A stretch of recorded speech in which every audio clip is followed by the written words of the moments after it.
तो आप में से हर किसी ने ट्रेन में सफर तो जरूर किया होगा। क्या कभी सोचा आपकी ट्रेन अगर अंधेरी रात में अचानक से एक जगह पर रुक जाए जहां दूर दूर तक सिर्फ घना जंगल हो और आपके फोन में कोई सिग्नल ना हो? ऐसे में आप क्या करेंगे? चलिए जानते हैं आज की कहानी में इस सवाल के जवाब को। रेलवे डिपार्टमेंट में काम करने वाला जोई अपने नाइट शिफ्ट की ड्यूटी को करने के लिए स्टेशन पर पहुंच चुका है। आज उसकी जिस ट्रेन में ड्यूटी लगी है वो लंदन जा रही है, लेकिन जोई कुछ खास खुश नजर नहीं आ रहा। हालांकि रात में काम करना तो किसी को पसंद नहीं है, लेकिन जोई की नाराजगी को कोई और वजह है। दरअसल उसका प्रमोशन होने वाला था पर वो कैंसिल हो गया।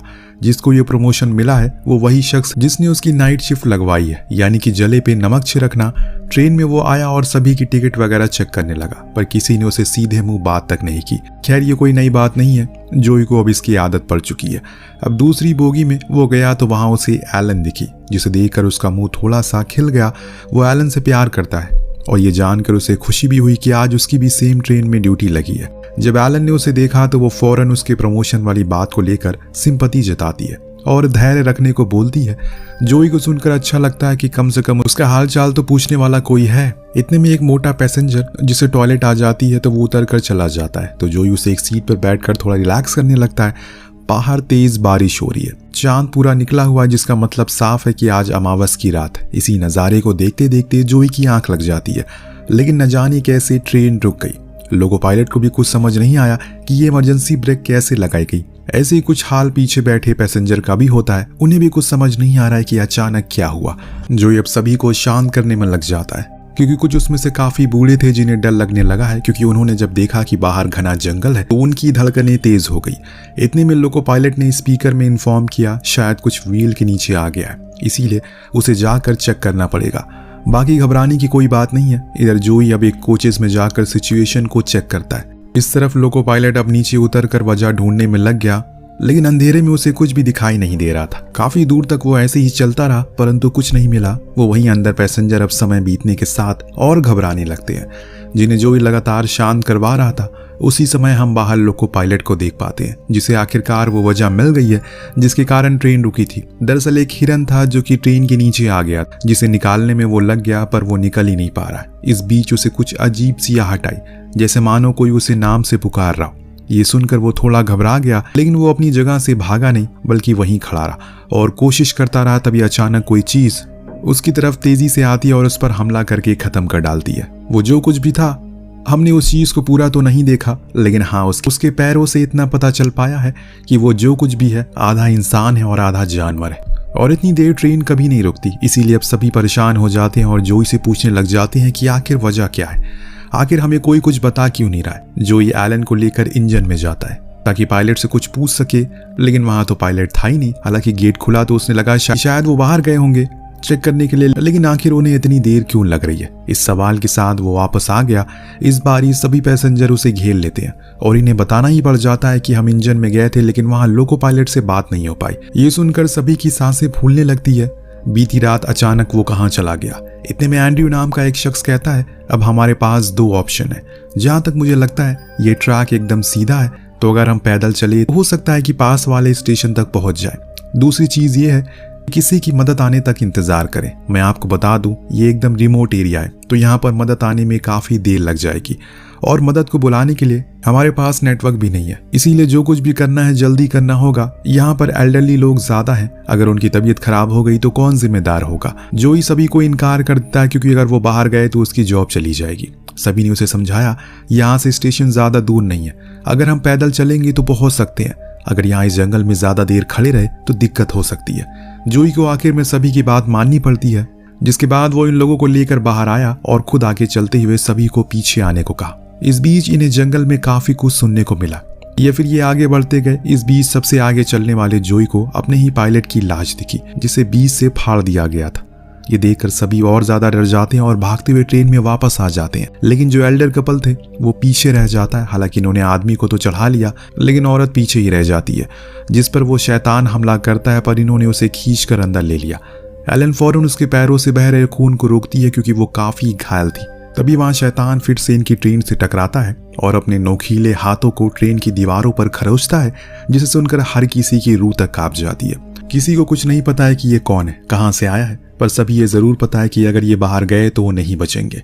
इन्होंने अब ट्रेन के अंदर ही रहने का मन बना लिया है। इधर जोई इंजन में जाकर रेडियो से किसी से मदद मांगने की कोशिश करता है, पर बड़ी ही अजीब बात है, कोई भी रिस्पॉन्स नहीं आ रहा है। ऐसा कैसे हो सकता है? इतनी बड़ी ट्रेन चल रही है तो कोई कनेक्ट तो होगा, या हो सकता है कि इस लाइन पर जानबूझकर ट्रेन से कनेक्शन तोड़ दिया हो या खराब कर दिया हो उस शैतान के द्वारा। इतने में बिली आता है जो बताता है कि हो सकता है इंजन की फ्यूल पाइप फट गई हो, तो अगर हम उसे ठीक कर दें तो शायद ट्रेन वापस चल जाए। दोस्तों, ट्रेन तो हिरन के आने से रुकी थी ना।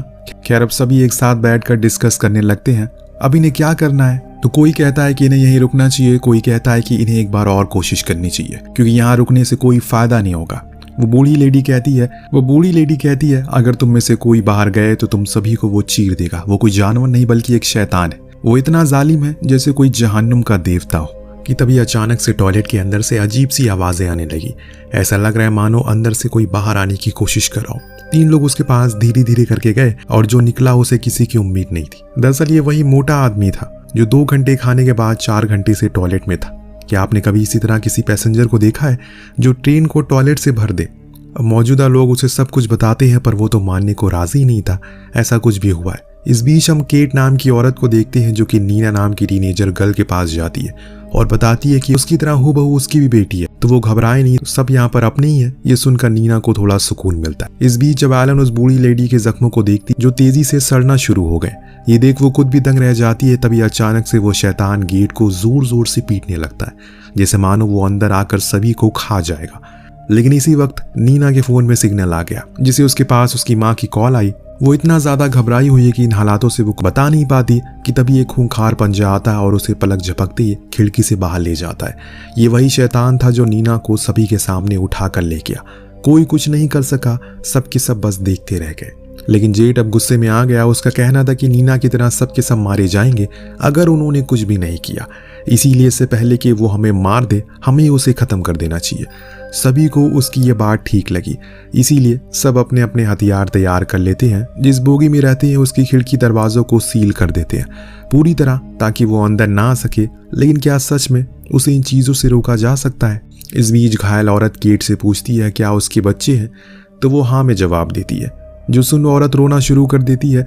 अब एंड्रिया जोई से कहती है कि हमें सारे डोर को खोल देना चाहिए जिसकी चाबियां सिर्फ तुम्हारे पास है। ऐसा करने पर वो अंदर आ जाएगा और हम उसे लॉक कर देंगे और फिर बाहर चले जाएंगे। लेकिन जोई ऐसा नहीं करेगा क्योंकि उसे पता है कि इसमें खतरा है जो वो मोल नहीं ले सकता। इसी बीच इन्हें पता चलता है कि वो मोटा पैसेंजर वापस टॉयलेट चला गया। अब डोर को खोलकर इसीलिए जोई फौरन टॉयलेट के पास गया और उसे बाहर आने को कहा, लेकिन वो डोर अब जैम हो चुका है इसीलिए वो खुल नहीं पा रहा है। इतने में वो शैतान ट्रेन की छत को ही पकड़कर अंदर आ गया और उस मोटो पैसेंजर को उठा ले गया। इस मंजर को जोई ने काफी करीब से देखा था इसीलिए वो पूरी तरह से दहल जाता है और उसे कुछ भी समझ नहीं आ रहा था कि अब वो क्या करे, कहाँ जाए। तभी वो वापस आ गया और एकदम जोई के सामने आकर खड़ा हो गया। गेट भी लॉक हो चुका है। क्या अब जोई की बारी है? जी नहीं, बाकी के लोगों ने गेट को खोलकर जोई को खींच लिया और डोर को फौरन बंद कर दिया। लेकिन जब शैतान एक मोटी परत वाली छत को फाड़ सकता है तो उसके लिए छोटा डोर तो कुछ नहीं था। उसने 4 बार अपने पंजे मारे जिससे एक ही झटके में डोर खुल गया। अब सभी के सामने वो खड़ा था। पहली बार इन लोगों ने उसे इतने करीब से देखा था इसीलिए उन्हें उसकी बनावट को देखकर हैरान थे क्योंकि वो था तो इंसान, लेकिन उसके हाथ पैर, उसकी ताकत सब कुछ किसी जानवर जैसी थी। जिसके बाद जो कुछ भी था वो उसके ऊपर जोर जोर से हमला करता है ताकि वो मर सके, पर वो तो गिरने का नाम ही नहीं ले रहा है। तभी केट एक टूल को उसके शरीर में घुसा देती है तो वहीं एक दूसरा पैसेंजर उसके सर पर हथौड़े से वार करता है और बाकी का काम खुद एंड्रियो करता है जिससे कि वो थोड़ा कमजोर पड़ गया और इसी का फायदा उठाकर सभी ने मिलकर उस पर कई बार लगातार वार किए जिससे वो आखिर में मर ही गया। और जब इन्होंने उसे करीब से जाकर देखा तो वो किसी को समझ में नहीं आया कि असल में है क्या चीज। आपको क्या लगता है कि ये क्या चीज है? क्या ये कोई ज़ॉम्बी है या फिर वेयरवुल्फ है या वरुण धवन की दूसरी कॉपी? इन्होंने जब उसके हाथों में पहनी रिंग को देखा तो इन सभी को अपने सवालों के जवाब मिल गए। हो सकता है कि ये किसी इन्फेक्शन का शिकार हुआ हो। रिंग से पता चला ये पहले एक इंसान ही था। तब एंड्रयू बोलता है क्या किसी के काटने से कोई ऐसा बन सकता है? अब सभी उसकी बॉडी को ले जाकर साइड में रख देते हैं। उसी दौरान जेड बताता है जब मैं 27 साल का था तो इसी रोड पर ऐसे ही एक ट्रेन रुकी थी। सेम इसी तरह उसके व्हील के नीचे कुछ आ गया था, पर उसमें बैठने पैसेंजर जब अगले दिन देखा गया तो सब के सब मारे गए, लेकिन उसमें से कुछ गायब हो गए थे। ये खबर किसी धमाके की धुएं की तरह फैल चुकी थी, लेकिन किसी को कभी पता नहीं चला कि उन पैसेंजर के साथ आखिर हुआ क्या। पर आज मुझे वो जवाब मिल चुका है, उनके साथ क्या हुआ होगा। तभी हम जॉलन को देखते हैं जो अजीब बिहेव करने लगती है। ये देख एंड्रयू को अपना जवाब मिल चुका है और इसीलिए वो जेड से कहता है कि हमें इसे खत्म करना होगा वरना ये हम सभी को मार देगा। लेकिन जोई उसे मानने नहीं देता क्योंकि वो अभी जिंदा है और यहाँ तक उसने तो एंड्रयू और उस औरत दोनों को ही बांधने को कह दिया। बाकियों ने उसे रस्सी से वहीं बांध दिया। अब बिली कहता है उन्हें बाहर जाना होगा तभी कुछ होगा, ऐसे बैठने से कुछ नहीं होने वाला। इसीलिए वो इंजन में जाकर बाकियों से कहता है मैं बाहर जाकर फ्यूल पाइप को ठीक करने की कोशिश करता हूँ और जैसे ही मैं सिग्नल दूंगा तुम इंजन को ऑन कर देना। इतना कहकर वो ट्रेन से नीचे उतर गया, आगे बढ़ने लगा। उसके जाने के बाद हम अंदर बैठे केट को देखते हैं जो एंड्रयू से बातें कर रही होती है। इसीलिए हमें ये पता चलता है दोनों एक दूसरे को पहले से जानते हैं। दरअसल एंड्रयू एक अच्छा शख्स नहीं है, उसने कई बार पहले भी कुछ लड़कियों से प्यार के झांसे में फंसाकर उन्हें छोड़ दिया जिसमें से केट भी थी, इसीलिए वो उसे जानती है। इधर अब बिली फ्यूल पाइप को ठीक करने में लग गया है कि तभी मैथ्यू को जंगल से किसी की आवाज आती है जहां कोई लड़की उसे पुकार रही है। वो खुद को रोक नहीं पाया और उसके पीछे पीछे चला गया। बिली ने उसे रुकने को कहा लेकिन वो उसकी नहीं सुनता और चला जाता है। इधर अब बिली फ्यूल पाइप को ठीक कर देता है लेकिन तभी वो देखता है कि वहां पर कुछ शैतान आ गए जो नीचे झांक कर देख रहे हैं, पर वहां बिली नहीं था क्योंकि वो ट्रेन में लटक चुका है। और इस बीच इंजन ऑन हो जाता है क्योंकि बिली ने पाइप को जोड़ दिया और इसी ट्रेन में लाइट भी आ जाती है। तभी जोई के सामने कुछ शैतान खड़े दिखते हैं जिनसे बचने के लिए वो ट्रेन को चला देता है और इस दौरान बिली नीचे ही लटका रह गया। इधर पीछे भी कुछ वेयरवुल्फ हमला कर देते हैं जिनसे बचने के लिए एंड्रयू जानबूझकर केट को उनके हवाले कर देता है। तभी अचानक से फिर से ट्रेन रुक जाती है क्योंकि वो पाइप फिर से लीक होने लगा था और अभी भी बिली उसके पास ही था, पर पीछे अब हालात बिगड़ने लगे हैं क्योंकि वहां जेनी पूरी तरह से अब वुल्फ में तब्दील हो चुकी है और अब वो एंड्रयू की तरफ बढ़ रही है उसे मारने के लिए। लेकिन तभी अचानक से पीछे से एक रॉड आता है जो उसके आर पार हो गया। ये असल में जोई ने फेंका था, लेकिन जब उसे पता चला कि केट को एंड्रयू ने जानबूझकर बाहर फेंका है और खुद को बचाने के लिए तो वो उसी पर चढ़ जाता है। लेकिन एंड्रयू दोनों को बहुत मारता है और चाबी को लेकर दूसरी बोगी में चला जाता है। उसे ये जानबूझकर किया था कि वो इन दोनों को चारा बना सके और उसी की आड़ में खुद भाग पाए। अब दोस्तों एक एक करके सारे वेयरवुल्फ ट्रेन में चढ़ने लगते हैं। काफी तनाव भरा पल था ये। जोई को कुछ समझ नहीं आता कि वो करे तो करे क्या। इतने में पीछे से बिली आता है जो उस ट्रेन में आग लगा देता है जिससे वेयरवुल्फ दूर होने लगते हैं और वो उन दोनों को एक टूल देता है जिससे वो उस गेट को खोल देता है। पर वो खुद बाहर नहीं आ पाता क्योंकि उन्होंने अंदर से खींच लिया था। अब बचे हैं सिर्फ यही दो जो तेजी से जंगल की तरफ भाग रहे हैं। पर एक समय ऐसा आता है जब जोई को लगने लगता है कि सिर्फ एक ही बच सकेगा और इसीलिए वो एलन से आखिर में अपने प्यार का इजहार कर ही देता है। उसे जाने को कहता है लेकिन वो उसे अकेले जाने नहीं देगी। लेकिन उसकी जिद के आगे उसकी नहीं चली, उसे मजबूरन भागना पड़ा। इतने में वहां पर कुछ वेयरवुल्फ आ गए जिन्होंने जोई को बड़ी ही बेरहमी से काट लिया जिसकी चीख पूरे जंगल में गूंज उठती है। कुछ देर बाद हम एलन को नेक्स्ट स्टेशन पर देखते हैं। वो लंदन जाने वाली ट्रेन से एक लौती पैसेंजर जिंदा बची है क्योंकि अब एंड्रयू भी शिकार बन चुका है। वो भी किसी और का नहीं बल्कि खुद जोई का, जो खुद अब एक वेयरवुल्फ है जो उसकी कहानी वहीं खत्म कर देता है। और कुछ इस तरह से इस कहानी का भी यहीं पर अंत हो जाता है। ये कमाल की कहानी थी, तो आपको कैसी लगी हमें कमेंट करके जरूर बताएगा। मिलते हैं अगली वीडियो में। Thank you so much watching. Peace out.